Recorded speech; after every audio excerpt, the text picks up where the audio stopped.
This is my persuasive speech for speech class, and this is my speech audience.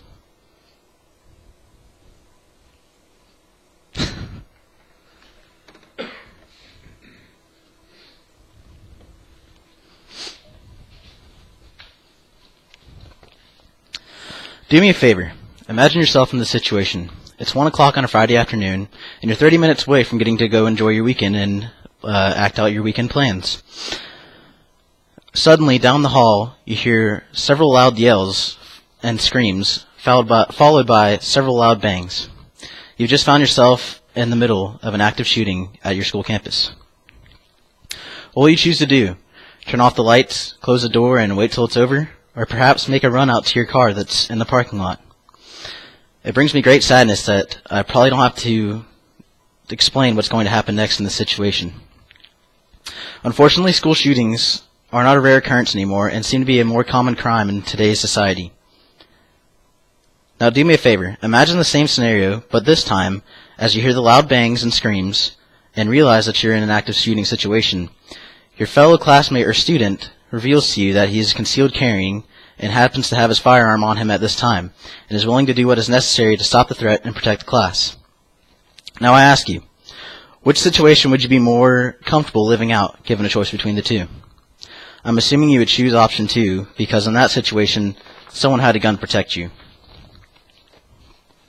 Unfortunately, in Florida, concealed carry permits do not give a citizen the right to concealed carry on a college campus, under Statute 790, Section 12. I believe that someone who has a concealed carry permit should be allowed to concealed carry on college campuses after they have gone through more intensive training and a concealed carry class.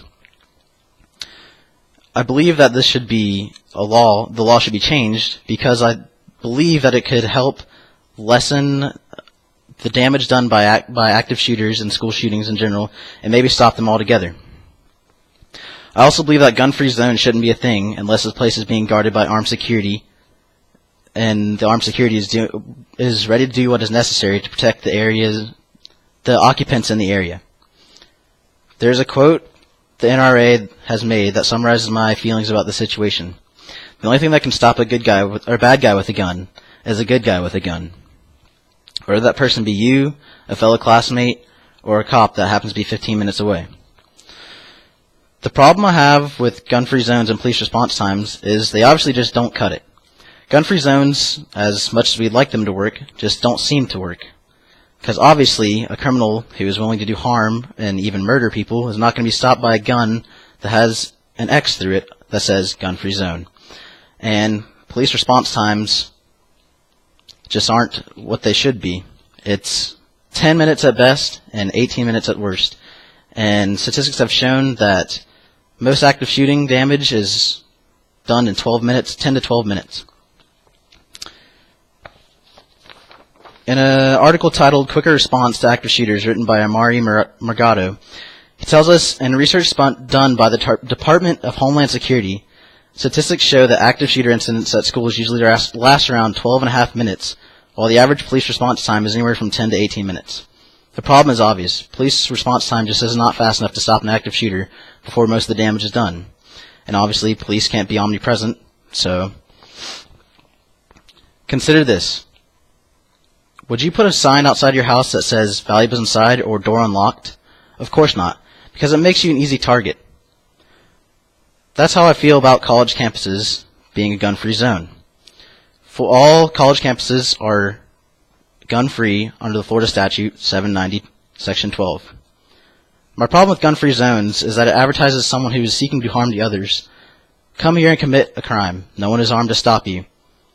Some online articles will suggest to you that no one has ever chosen a gun-free zone because it is a gun-free zone and they know that they can do the most harm there. But that is proven false, because in his manifesto on page 141, Elliot Rogers says that he specifically ruled out places because he was afraid that someone with a gun would stop his killing spree short. I know this is all very harsh and seems kind of hard to talk about, but I feel that it must be talked about because of how often it happens in our country. Obviously, as I stated before, police officers can't be omnipresent and are at best 10 minutes away from the shooting when it occurs. My solution to this is to allow citizens to carry on school campuses when they have their concealed carry permit and have proper training with a firearm. One might be afraid to allow a citizen who is an officer to carry a gun, but according to an article on AmericanGunFacts.com, 794,300 police officers carry guns, while 80 million American citizens own and carry guns. The error rate for officers is about 11%, while the error rate for citizens is at 2%. Another problem people might have with citizens carrying guns is that the firearm might be visible on the campus. Now I want to ask you something. If I hadn't shown you that I was carrying this gun on me, would you have known? I don't think so.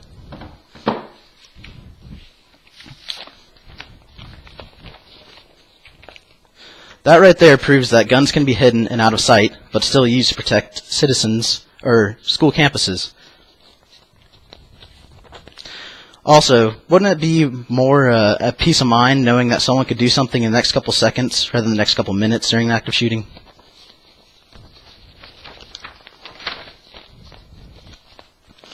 Now, my solution for gun-free zones is simple. I believe they just shouldn't exist, unless the area is being protected by armed security, of course. According to AmericanGunFacts.com, with just one exception, every public mass shooting in the U.S. since 1950 has taken place where citizens are banned from carrying guns. If that doesn't say something, then here's some food for thought still. If you still think gun-free zones help, then listen to this. In a town in Georgia named Kennesaw, a law passed that required every head of the household to have a working firearm. According to Jonathan Hamilton on his article written on Rense.com, he interviewed the Kennesaw Historical Society president who said, following the law's passage, the crime rate dropped 89% in the city. That's very impressive.